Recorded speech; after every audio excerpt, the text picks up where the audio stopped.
Hello বন্ধুরা, আজকে আমি পাট পাতার বড়া করছি।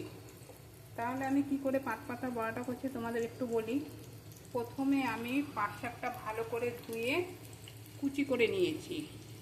তারপর তার মধ্যে পেঁয়াজ কুচি, লঙ্কা কুচি দিয়েছি, নুন, হলুদ আর চালের গুঁড়ো, বেসন দিয়ে একসাথে মেখে নিয়েছি।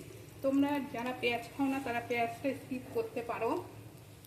তারপর আমি কড়াইতে রিফাইন তেল দিয়ে প্যানটা গরম হয়ে গেলে তারপর আমি বড়াগুলি দিয়ে দিচ্ছি।